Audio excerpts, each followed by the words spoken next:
ఇంకో white paper అని చెప్పి ఈ మధ్యకాలంలో అన్నాడు లిక్కర్ అంట. లిక్కర్ మీద నేను ఒకటే అడుగుతా ఉన్నా చంద్రబాబు నాయుడు గారిని, అసలు ఈ లిక్కర్ అనే దాని మీద బాగా తాగి పడిపోయిన వాడు కూడా చంద్రబాబు మాదిరిగా అబద్ధాలు చెప్పలేడు. అంతటి దారుణమైన అబద్ధాలు చంద్రబాబు నాయుడు చెప్తా ఉన్నాడు. 2014 నుంచి 19 మధ్య చంద్రబాబు నాయుడు గారి పాలనలో టోటల్గా షాపులన్నీ ప్రైవేట్ సిండికేట్. తన పార్టీకి సంబంధించిన వాళ్ళు ప్రైవేట్ సిండికేట్గా నడిపినారు. ప్రతి షాప్ పక్కనే పర్మిట్ రూమ్ నడిచింది. అక్కడే 10 మంది కూర్చొని తాగుతూ ఆడోళ్ళు ఎవరైనా దారిలో పోవాలంటే భయపడే పరిస్థితులు.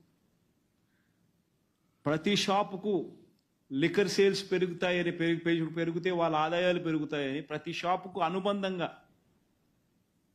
4300 షాపులుంటే 43,000 బెల్ట్ షాపులు ప్రతి గ్రామంలో నడిచాయి.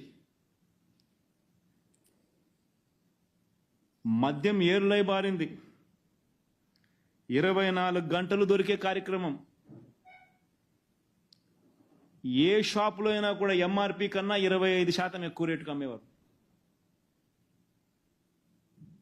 ప్రతి షాపులో ఎక్కడ కూడా ఎంఆర్పికి అమ్మేది కాదు, ఎంఆర్పి కన్నా ఎక్కువ రేటుకు అమ్మేవాళ్ళు. దాన్ని స్కామ్ అంటారా?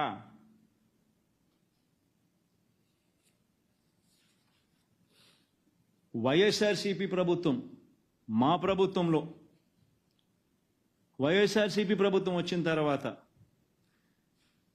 మద్యాన్ని నియంత్రిస్తూ తాగుతే మనుషులు చెడిపోతారని చెప్పి తాగుడు తగ్గించాలని, కుటుంబాలను బాగుపరచాలని 4,380 షాపులను 33% తగ్గించి 2,934 షాపులకు తగ్గించడం.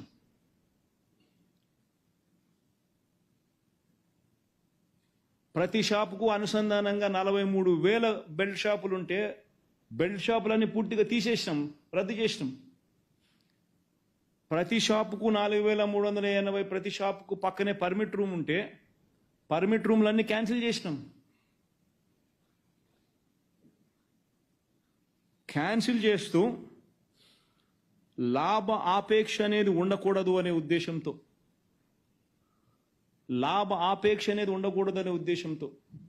గవర్నమెంట్ నడుపుతూ స్ట్రిక్ట్ టైమింగ్స్ పెడుతూ లిక్కర్లో కూడా, షాపులో కూడా లిక్కర్లు రేటు పెంచి, రేటు షాక్ కొట్టే విధంగా పెంచి మద్యాన్ని తగ్గించే కార్యక్రమం వైసీపీ ప్రభుత్వం చేసింది.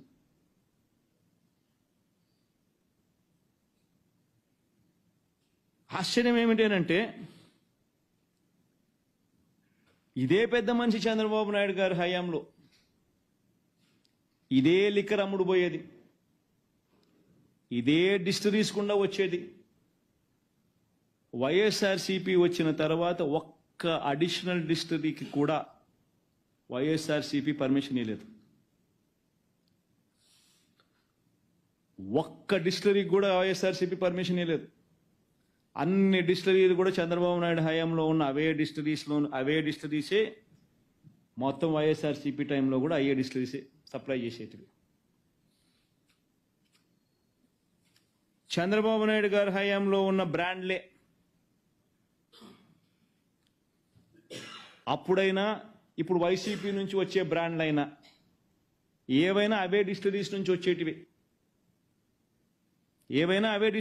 వచ్చేటివే. ఆయన హయాంలో ఎప్పుడు తెలియని పేర్లు, ఎప్పుడైనా పేర్లు విన్నారా? గవర్నర్స్ రిజర్వ్ అంట, లెఫైర్, నెపోలియన్ అంట, హై వోల్టేజ్ అంట, లో వోల్టేజ్ అంట.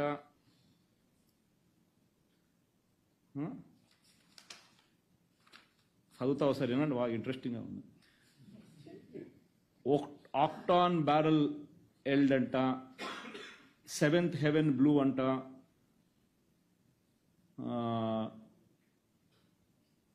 ఈ పేరుతో 15 బ్రాండ్ల విస్కీ బ్రాందీ చంద్రబాబు ప్రభుత్వం 2018 అక్టోబర్ 26లో అనుమతిచ్చింది. ఇంకా హై వోల్టేజ్ అంట, వోల్టేజ్ గోల్డ్ అంట, ఎస్ఎన్జి అంట, బ్రిటిష్ ఎంపైర్ అంట, బ్రిటిష్ ఎంపైర్ అల్ట్రా బ్రాండ్ అంట, రాయల్ ప్యాలెస్ అంట, న్యూ కింగ్ అంట, సైన్ అవుట్ అంట, బ్రాండ్ల విస్కీ అంట.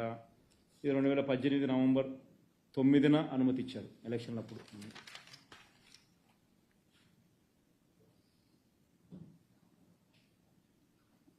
బీరా అంట, బీరా 91 అంట, ఇంకా టీఐ కొరియన్ నెపోలియన్, ఇది పెద్ద ఇట్లాంటివన్నీ ఆయన హయాంలో బ్రాండ్లు అయినా ఇప్పుడు బ్రాండ్లు అయినా వచ్చేటి అన్నీ ఎక్కడి నుంచి? అయ్యే డిస్ట్రిబ్యూషన్ నుంచి. సచిన్ టెండూల్కర్ ఫామ్లో ఉంటే సచిన్ టెండూల్కర్ పేరుతో బ్రాండ్ పెడతారు, విరాట్ కోహ్లీ ఫామ్లో ఉంటే విరాట్ కోహ్లీ పేరుతో బ్రాండ్ పెడతారు. వాస్తవాలు. అది ఎవడన్నా బ్రాండ్ పేరు ఎప్పుడు నిన్నాడా?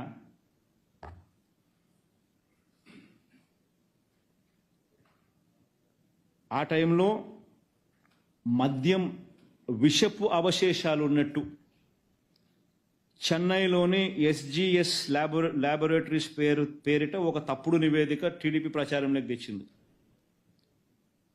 అయితే అలాంటి నివేదిక ఏది తాము ఇవ్వలేదని ఆ సంస్థ తామే చెప్పింది. ఎస్జిఎస్ సంస్థనే తప్పు ఇది, మేము అటువంటి రిపోర్ట్ మేము ఇవ్వలేదు అని చెప్పి ఆ సంస్థే చెప్పింది.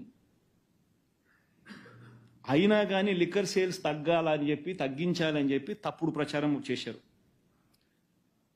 మరి వైఎస్ఆర్సీపీ ప్రభుత్వంలో ఏ డిస్టిలరీస్ అయితే మద్యాన్ని సరఫరా చేస్తున్నాయో గతంలో కూడా చంద్రబాబు నాయుడు హయాంలో అయ్యే డిస్టిలరీసే సరఫరా చేసినాయి. అంతెందుకు, ఇప్పుడు 52 రోజులు అయిపోయింది నేను వచ్చి, అయ్యే డిస్టిలరీసే మళ్ళీ సప్లై చేస్తూ ఉన్నాయి. మళ్ళీ ఆయన హయాంలో ఏమో అమృతము, వైసీపీ హయాంలోకి వచ్చేసరికి అవి విషమా? మళ్ళీ ఇప్పుడు ఆయన హయాంలోకి వచ్చేసరికి అయ్యే బ్రాండ్ మళ్ళీ అమృతమా? అయ్యే డిస్టిలరీస్ నుంచి వచ్చే మధ్య మళ్ళీ అమృతమా? అంటే ఏదైనా కానీ చెప్పేసరికి ఫండమెంటల్ క్వశ్చన్స్ కొన్ని అడగాలి, బుర్రలో నుంచి తట్టాలి. ఎవడైనా కూడా మద్యం అనేది వాల్యూమ్స్ పెంచితే డబ్బిస్తారా, వాల్యూమ్స్ తగ్గిస్తే డబ్బులు ఇస్తారా? ఆలోచన చేయాలా. లంచాలు తీసుకునేవాడు ఎవడు వాల్యూమ్స్ పెంచితే ఇస్తాడా, వాల్యూమ్స్ తగ్గితే ఇస్తాడా? మద్యం పెరిగితే, మద్యం విక్రయాలు పెరిగితే వస్తాయా, మద్యం విక్రయాలు తగ్గితే వస్తాయా? చంద్రబాబు నాయుడు హయాంలో 2014 నుంచి 2019 మధ్యలో ప్రతి సంవత్సరం లిక్కర్ 15% వాల్యూమ్స్ పెరుగుతూ పోయింది. పెరుగుతూ పోయి 2018-19 వచ్చేసరికి ఆ వాల్యూమ్స్ సంబంధించిన షీట్ ఉంటే కృష్ణ, వాల్యూమ్కి సంబంధించి 2018-19 వచ్చేసరికి మద్యంలో లిక్కర్ 3,84 లక్షల కేసులు. 2018-19 mark these words, these numbers. 2018-19 Chandrababu Naidu last year liquor 3.84 లక్షల కోట్లు, 3.84 కోట్ల కేసులు, 3.84 కోట్ల కేసులు, 3,84,00,000 కేసెస్ విక్రయిస్తే 2023-24 వైఎస్ఆర్సీపీ ప్రభుత్వంలో చంద్రబాబు నాయుడు గారి హయాంలో ప్రతి సంవత్సరం 15% పెరుగుతూ 3,84,00,000 కేసులకు పోతే వైఎస్ఆర్సీపీ హయాంలో మళ్ళీ 15 సంవత్సరం పెరుగుతూ పోవాల్సింది పోయి రివర్స్ తగ్గి 2023-24 అంటే 5 ఏళ్ల తర్వాత కూడా 3.32 crore కేసెస్, కోట్ల కేసులు మాత్రమే. బియర్ అయితే 2018-19లో 2,77,00,000 కోట్ల కేసు, 2.77 కోట్ల కేసులు అయితే వైఎస్ఆర్సీపీ ప్రభుత్వంలో 15% పెరుగుకుంటా పోవాల్సింది పోయి 2023-24లో కూడా 1.12 కోట్ల కేసెస్ మాత్రమే.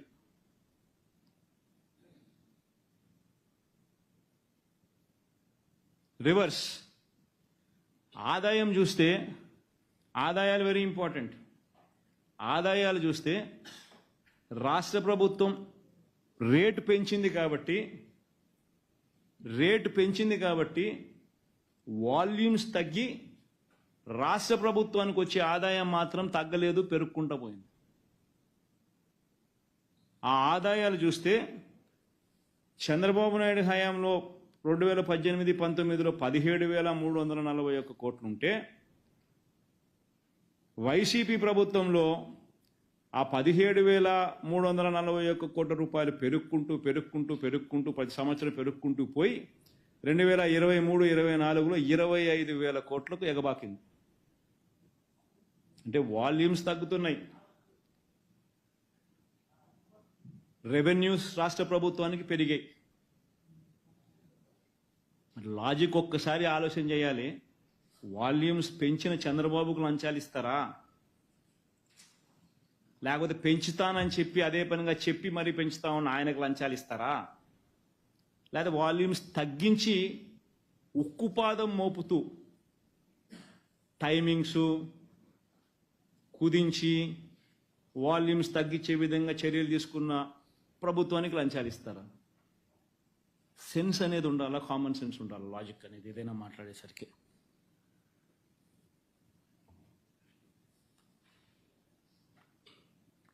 ఇంకోటి చంద్రబాబు నాయుడు ఇంకొక ఆశ్చర్యకరమైన మాటలు మాట్లాడుతాడంటే నాకు అది నిజంగా ఆయన బుర్ర ఒకసారి పనిచేస్తాను సార్, బుర్రేనా అది ఆయన ఏమన్నా చెడిపోయిన మున్సిపాలిటీ దిబ్బనా అనిపిస్తుంది ఒక్కొక్కసారి.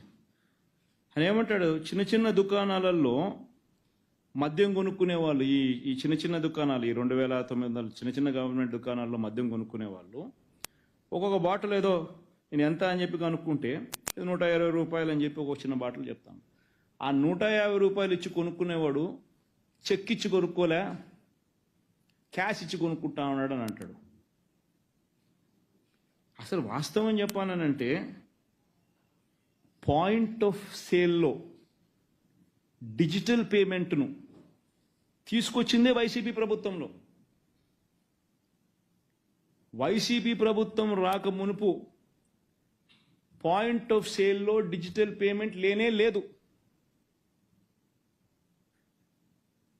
అయితే ఎవడైతే వచ్చి కొనుక్కుంటాడో వాడు క్యాష్ ఇస్తాడా, డిజిటల్ పేమెంట్లో వాడికి ఏదైనా పెడతాడా అనేది వాళ్ళ ఇష్టం. దానికి నువ్వెవడు నేనెవడు ఎట్లా మాపగలుగుతావు? ఇప్పుడు కూరగాయల షాపు లేకపోయినా నాకు కూరగాయలు తీసుకునేవాడు 100 రూపాయలు పెట్టి కూరగాయలు తీసుకునేవాడు, నాకు డిజిటల్ పేమెంట్ కావాలా, నాకు చెక్ వేయాలా అని చెప్పి ఎవడు అడగలుగుతాడు? ఎవడేం చేయగలుగుతాడు? వాడు క్యాష్ ఇస్తే క్యాష్ తీసుకుంటాడు, వాడు డిజిటల్ పేమెంట్ ఇస్తే డిజిటల్ పేమెంట్ తీసుకుంటాడు. ఆ షాపుల ప్రకారం జరుగుతాయి. ఈ మనిషి చంద్రబాబు నాయుడు ఆ 150 రూపాయలు క్యాష్ ఇస్తున్నాడు అని చెప్పి కూడా ఆరోపణ చేస్తాడు. బుర్రుందా ఈ మనిషికి? మన చంద్రబాబు నాయుడు 5 ఏళ్ళు తీసుకునేది ఏంది? ఒక డిజిటల్ పేమెంట్ అన్నా తీసుకున్నాడు, అంత క్యాషే కదా. అది కూడా ఎంఆర్పీ కన్నా ఎక్కువ రేటుకి అమ్మినాడు. ఇక్కడన్నా ఎంఆర్పీ కన్నా ఎక్కువ రేటుకి అమ్మితే గవర్నమెంట్ షాపులు అయ్యి ఎంఆర్పీ కన్నా ఎక్కువ రేటుకి అమ్మే అవకాశమే లేదు. ఎంఆర్పీ రేట్ ఎంత ఉంటే అంతే అమ్మాలా. గవర్నమెంట్ షాప్ ఇది, అక్కడ ప్రైవేట్ షాపులు. ఏ షాపు కూడా గవర్నమెంట్ ఎంఆర్పీ రేటుకి అమ్మిన దాఖలాలు ఎప్పుడూ లేవు గతంలో. మరి అది స్కామా, ఇది స్కామా? నోరు తెరిస్తే అబద్ధాలు, నోరు తెరిస్తే మాట్లాడాలి. అసలు గవర్నమెంట్ చేస్తూ ఉంది వ్యాపారం, ఆదాయం గవర్నమెంట్కి వస్తూ ఉంది. చంద్రబాబు నాయుడు హయాంలోనే డిస్టిలరీస్ 20 డిస్టిలరీలు గవర్నమెంట్కు మద్యం సప్లై చేస్తూ ఉంటే 14 డిస్టిలరీసు చంద్రబాబు నాయుడు స్వయంగా లైసెన్స్ ఇచ్చి కమిషన్ చేయించినాడు. ఆయన ముఖ్యమంత్రిగా ఉన్న పీరియడ్స్లో, ఆయన 14 సంవత్సరాలు ముఖ్యమంత్రిగా పరిపాలన చేసిన కాలంలో ఆయన హయాంలోనే 14 డిస్టిలరీస్కు ఆయనే స్వయంగా లైసెన్స్ ఇచ్చి పెట్టించిన డిస్టిలరీస్ ఇవి. ఉన్న 20లో మిగిలిన 6 డిస్టిలరీలు కూడా చంద్రబాబు నాయుడు హయాం కన్నా ముందు వచ్చినట్టు, మనకేం సంబంధం లేదు. మనం ఒక్క డిస్టిలరీకి లైసెన్స్ ఇచ్చింది లేదు. మరి ఆయన పెట్టించిన డిస్టిలరీస్లో ఆయనకు లంచాలు ఇస్తారా? ఇంకొకరికి లంచాలు ఎవరన్నా ఇస్తారా? వాల్యూమ్స్ పెంచినందుకు లంచాలు ఇస్తారా? వాల్యూమ్స్ తగ్గించినందుకు లంచాలు ఇస్తారా? ఇవన్నీ ప్రతి ఒక్కరూ కూడా ఆలోచన చేయాలి. ఎవడు లంచాలు తీసుకున్నాడు, ఎవడు ఇప్పుడు లంచాలు తీసుకునేదానికి మళ్ళా రెడీ అయిపోయి, ఎవడు ఇప్పుడు మళ్ళీ మద్యం రేటు తగ్గిస్తా, నేను వాల్యూమ్స్ పెంచుతా, 1 బాటిల్ తాగేవాడు 4 బాటిల్ తాగండి అని చెప్పి ఇప్పుడు మళ్ళీ ప్రమోట్ చేస్తూ ఉన్నాడు. వాల్యూమ్స్ పెంచేదానికి ప్రమోట్ చేస్తూ ఉన్నాడు నిస్సిగ్గుగా. చేస్తూ ఉన్న ఈ మనిషి లంచాలు తీసుకునేవాడా? వాల్యూమ్స్ తగ్గించే దానికోసం కృషి చేస్తూ ఉన్నవాళ్ళు లంచాలు తీసుకుంటారు. ప్రతి ఒక్కరూ కూడా ఆలోచన చేయమని కోరుతా ఉన్నా. ఇంకొకటి, land resurvey and titling act గురించి. మై గాడ్, అసలు ఎన్నికలు జరిగేటప్పుడు అయితే ఎంత దారుణమైన ప్రచారం చేసినారనంటే, actually revolution. Land titling act అనేది ఒక రెవల్యూషన్. ఎంత గొప్ప రెవల్యూషన్ అంటే ఇది. ఈరోజు భూములు కొనుక్కోవాలని చెప్పి మీరు ఎవరైనా అనుకుంటే, ఆ భూములు కొనాలంటే మీకు భయం. ఆ అమ్మే వాడు టైటిల్స్ కరెక్ట్గా ఉన్నాయా లేదా, నేను కొనే టైటిల్స్ కరెక్ట్గా ఉన్నాయా లేదా అని భయం మీకుంది. ఆ అమ్మేవానికి భయం. రేపొద్దున ఇంకొకడెవడో టైటిల్స్ తీసుకొని వచ్చి నేను ఒరిజినల్ ఓనర్, నువ్వు కాదు ఒరిజినల్ ఓనర్ అంటాడేమో అని చెప్పి వాళ్ళకు అనే అమ్మేవానికి భయం. మొట్టమొదటిసారిగా ల్యాండ్ టైటిలింగ్ యాక్ట్ ద్వారా స్టేట్ గవర్నమెంట్ గ్యారంటీ ఇస్తూ ఉంది. స్టేట్ గవర్నమెంట్ ఇన్సూరెన్స్ ఇస్తూ ఉంది. గవర్నమెంట్ గ్యారంటీయే కాదు, government is giving insurance also. కొనేవానికి అమ్మేవానికి స్టేట్ గవర్నమెంట్ గ్యారంటీ ఇస్తూ ఉంది. నీ టైటిల్స్ నేను భరోసా అని. అంటే నీ టైటిల్స్ను వెరిఫై చేసి, నీ టైటిల్స్ను గవర్నమెంట్ వెరిఫై చేసి, నీ కోసం అని చెప్పి రాళ్ళు, సరిహద్దు రాళ్ళు నువ్వు చూపించిన చోట గవర్నమెంట్ పెట్టి, నీ కోసం ఫ్రీగా గవర్నమెంటు ప్రతి గ్రామ సచివాలయంలో ఒక సర్వేయర్ను నియమించి, 15,000 మంది సర్వేయర్లను నియమించి, 4 ఏళ్ల ప్రక్రియలో 4 ఏళ్ల కార్యక్రమం ఇది. 4 ఏళ్లలో గవర్నమెంట్ వుడ్ బి స్పెండింగ్ 2,000 కోట్లు పై చిరుకు on survey equipment, on surveyors salaries, on the stones. నీ కోసం పాతుతా ఉన్న ఈ స్టోన్స్ గవర్నమెంట్ సర్వే చేసి, నువ్వు చూపించిన సరిహద్దురాలు నీ కోసం గవర్నమెంట్ నాటించి, నీ కోసం గవర్నమెంట్ సర్వే చేసి నీకు ఆ డాక్యుమెంట్స్ ఇస్తూ ఉంది.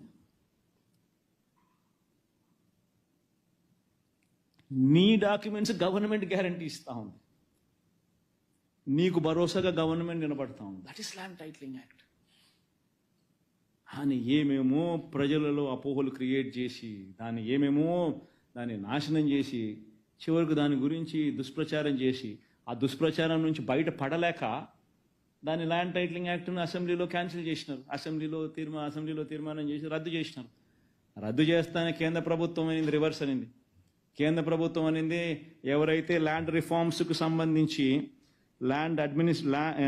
Reforms in land administration and management గురించి ఎవరైతే అడుగులు ముందుకు వేస్తారో వాళ్లకు central government is incentivizing, giving them 50-year loan, interest-free loans, giving them 50 years interest-free loans for capital expenditure అని బడ్జెట్లో నిన్న కేంద్ర ప్రభుత్వం ఫైనాన్స్ మినిస్టర్ చదివింది.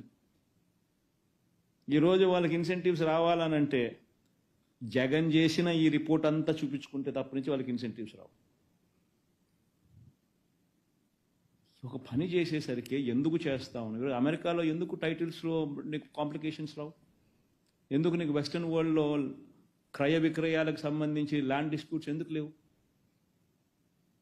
ఎందుకనంటే టెక్నాలజీ ద్వారా నువ్వు సర్వేలు 15,000 మంది సర్వేలను ఉపయోగించి, రోవర్లు కొని, ప్రతి గ్రామ సచివాలయంలో ఇవన్నీ పెట్టి, నువ్వు ఇవన్నీ సరిహద్దురాలను నాటించి, రికార్డ్స్ అన్ని అప్గ్రేడ్ చేసి, ఈ రికార్డ్స్ అన్ని అప్డేట్ చేసిన రికార్డ్స్ అన్నీ కూడా మళ్ళీ మ్యూటేషన్స్ చేసి, మ్యూటేషన్స్ పూర్తి చేసి, సబ్ డివిజన్స్ కంప్లీట్ చేసి, రికార్డ్స్ అన్ని అప్డేట్ చేసి, ఆ సచివాలయంలోనే ఆ రికార్డు పుస్తకం పెట్టి, సచివాలయంలోనే నీ రిజిస్ట్రేషన్ చేసుకునే అవకాశం కూడా నీకు కల్పిస్తూ, సేవలు అందిస్తూ, ఇవన్నీ చేసిన తర్వాత 4 ఏళ్ళు పట్టిన తర్వాత కూల్ ఆఫ్ పీరియడ్ టైం ఇస్తారు. ఇవన్నీ చేసినామో, ఎవరికైనా అబ్జెక్షన్స్ ఉంటే మీరు చెప్పండి అని చెప్పి చెప్తారు. అయిపోయిన తర్వాత ఇప్పుడు 17,000 రెవెన్యూ గ్రామాలకు సంబంధించి ఆల్మోస్ట్ 8,000 రెవెన్యూ గ్రామాలలో వైఎస్ఆర్సీపీ ప్రభుత్వంలోనే కంప్లీట్ చేసినాం ఎక్సర్సైజ్. ఎక్కడ కంప్లైంట్స్ లేవు, ప్రజలందరూ సంతోషంగా ఉన్నారు.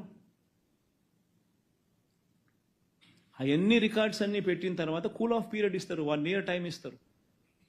ఎన్ని రికార్డ్స్ పెట్టి ఎవరికైనా అబ్జెక్షన్స్ ఉంటే మీరు రండి చెప్పండి అని చెప్పి. అబ్జెక్షన్స్ ఏమీ లేకపోతే కూల్ ఆఫ్ పీరియడ్ అయిపోయిన తర్వాత then the government will give the insurance, then the government will give the guarantee. That is a reform. ఆయన నాశనం చేసినారు. 9,50,000 మంది సబ్ రిజిస్టర్ ఆఫీస్లో రిజిస్ట్రేషన్ చేసుకున్నారు. వాళ్ళందరికీ ఒరిజినల్ డాక్యుమెంట్సే ఇచ్చినారు. ఏ ఒక్కరికి ఏదో ఆన్లైన్లో ఇవ్వడమే నీకు ఒరిజినల్ డాక్యుమెంట్స్ ఇవ్వమని ఎవరికి అనలా, జిరాక్స్ కాపీలు ఇటు ఎవరికి లే, అందరూ ఒరిజినల్ డాక్యుమెంట్సే ఇచ్చినారు. 9,50,000 మంది పైచిరుకు మంది రిజిస్ట్రేషన్ చేసుకున్నారు. అందరికీ ఒరిజినల్ డాక్యుమెంట్స్ ఇచ్చినారు. అపోహలు క్రియేట్ చేసి ఒక మంచి కార్యక్రమాన్ని రూయిన్ చేసి ఏం సాధిస్తున్నారు? అసలు నాకు ఒక్కొక్కసారి నిజంగా నాకు అనుమానం వేస్తాను. ప్రజలందరూ అప్రమత్తంగా ఉండాలి. ఇవన్నీ చేయకుండా చంద్రబాబు ఎందుకు అడ్డుకుంటున్నారు? ప్రజలందరూ ఆలోచన చేయాలి. బహుశా వాళ్ళ మనుషులు ఈ పత్రాలన్నీ కూడా మార్చేసుకొని, ఈ డాక్యుమెంట్స్ అన్నీ కూడా వాళ్ళ పేరుతో వాళ్ళు మార్చేసుకొని, అలా మార్చుకునేదానికి అవకాశం కల్పించుకునే దానికోసం చంద్రబాబు నాయుడు ఇది ఏమైనా చేయకుండా అడ్డుకుంటా ఉన్నాడా అన్నది ప్రజలందరూ ఆలోచన చేయాలి. ఎందుకంటే ఇది ఒకసారి జరిగిందని అనుకో, గ్రామ సచివాలయంలోనే జరుగుతుంది, సచివాలయం పరిధిలోనే సర్వే జరుగుతుంది, సచివాలయం పరిధిలోనే అదే వాళ్ళ ల్యాండ్లోనే రాళ్ళు పాతుతారు, వాళ్ళు చూపించిన చోటే. రికార్డ్స్ అన్ని వాళ్ళ చేతుల్లోనే ఇస్తారు. అప్డేట్ చేసిన రికార్డ్స్, మ్యూటేషన్స్ అప్పటికప్పుడే జరిగిపోతాయి, సబ్ డివిజన్స్ అక్కడికక్కడే జరిగిపోతాయి. జరిగిపోయిన తర్వాత వాళ్ళకి అందరికీ ఇస్తారు. ఇవన్నీ అక్కడే జరుగుతాయి. ఇవన్నీ జరగకోకుండా డిస్ప్యూట్లోనే అట్లనే పెట్టి చేసేసి ల్యాండ్ డిస్ప్యూట్స్ అన్ని అట్లనే కొనసాగించి చంద్రబాబు నాయుడు తక్కువ రేటుకు వాళ్ళ మనుషులు దీన్ని కొనుగోలు చేసేదానికోసం ఆ రకంగా చంద్రబాబు నాయుడు ఏమైనా చేస్తూ ఉన్నాడేమో ప్రజలందరూ కూడా ఆలోచన చేయాలి.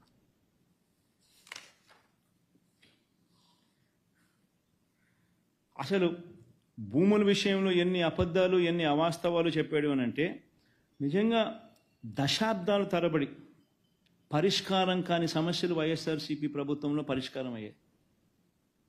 అసైన్డ్ భూముల విషయంలో అయితేనేమి, షరతులు గల భూముల విషయంలో అయితేనేమి, చుక్కల భూముల విషయంలో అయితేనేమి, రైతులు నానా ఇబ్బందులు పూర్తిగా పడిన పరిస్థితుల్లో వైఎస్ఆర్సీపీ ప్రభుత్వం వచ్చిన తర్వాత మేలు చేసింది.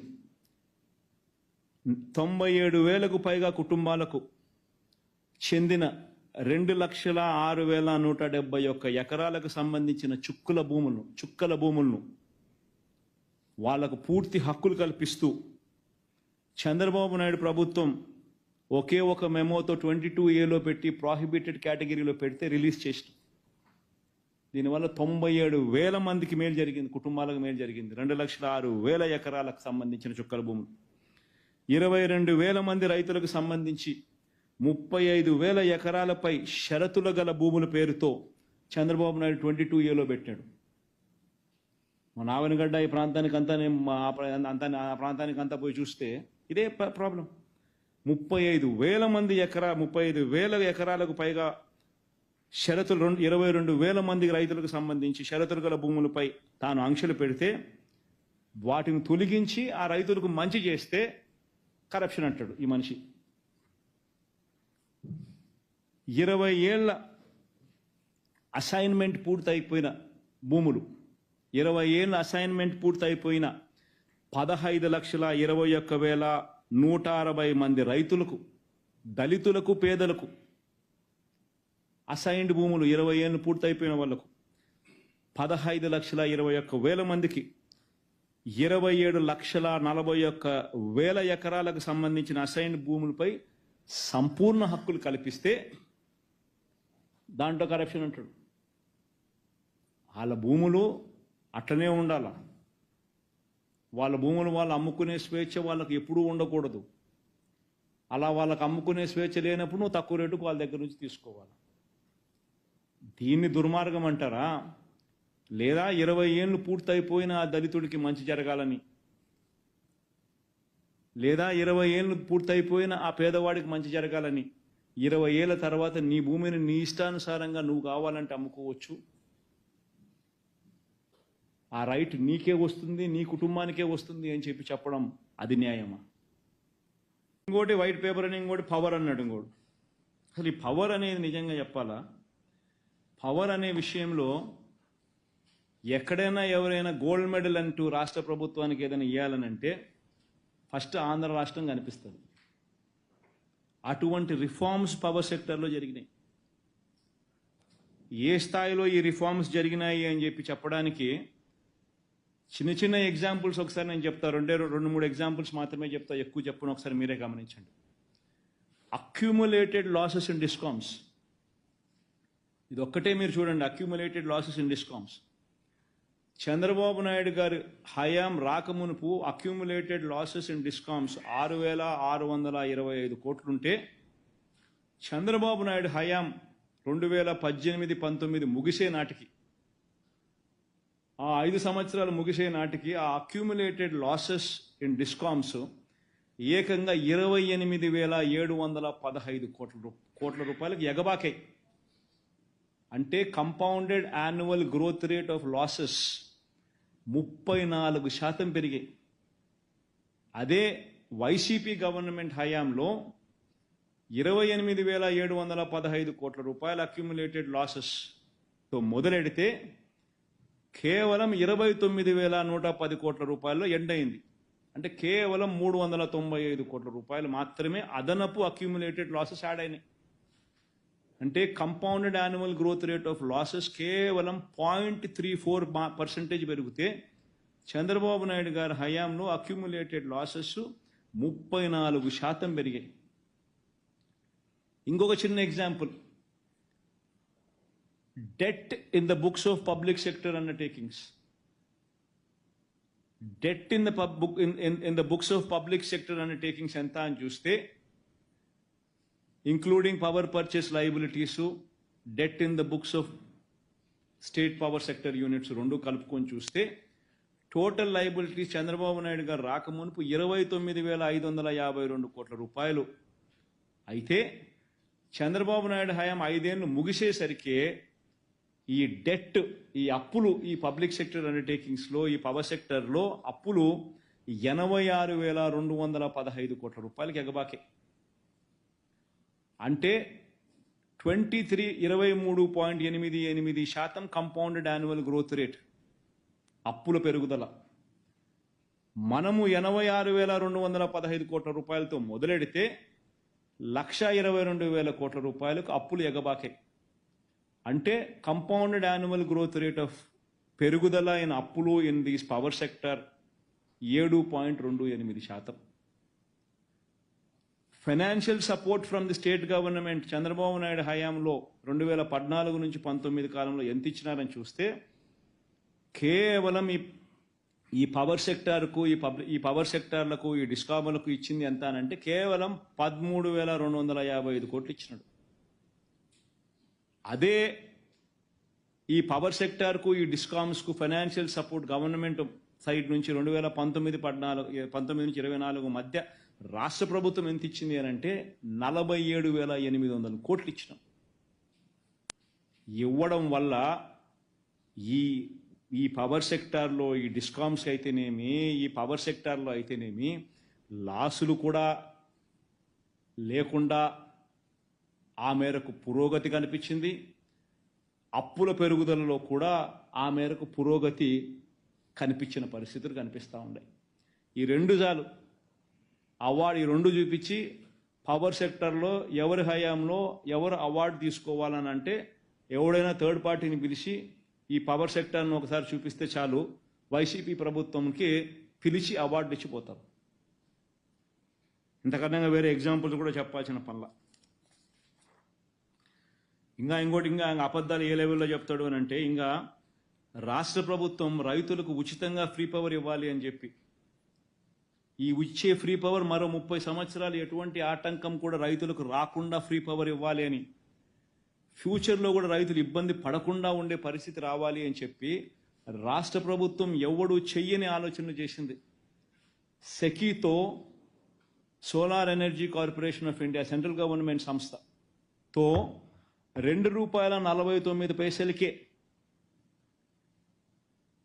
రైతులకు ఉచితంగా పవర్ ఇచ్చేట్టుగా, పగటిపూటే 9 గంటల పాటు పవర్ ఇచ్చేట్టుగా ₹2.49కే ఏకంగా 30 సంవత్సరాల పాటు సెకీతో అగ్రిమెంట్ కుదుర్చుకుంది. 30 సంవత్సరాల 20 సంవత్సరాల కృష్ణ సెకీతో 20 సంవత్సరాలు 30 సంవత్సరాలు సెకీతో అగ్రిమెంట్ 25 నెక్స్ట్ 25 ఇయర్స్ రైతులకు ఇబ్బంది పడుకోకుండా కుదుర్చుకుంది. ఈ సెకీతో ఈ అగ్రిమెంట్ కుదుర్చుకుంటూ సెంట్రల్ గవర్నమెంట్ సంస్థ సెకీ ఇచ్చినది ఒక పాయింట్ చూడండి. ఆ పాయింట్ ISTS ఛార్జెస్ ఒకసారి చూడండి. ISTS వేవర్ అని ఇటువైపున పేజీలో రెండో పేజీలో ఒకటి మూడో పాయింట్ ఒకసారి చూడండి. ISTS waiver. ఆ ISTS వేవర్ అనేది బ్లో అప్ చేయి ఒకసారి. అది ఒకసారి కొంచెం ఫాంట్ సైజ్ పెంచండి. దాంట్లో ఏమని రాసినాడు?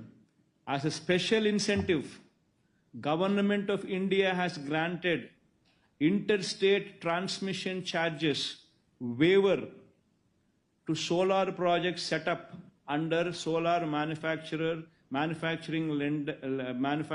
tender for the entire 25 years of PPA life, irrespective of their commissioning date. Thus, no such charges would be applicable on government of AP.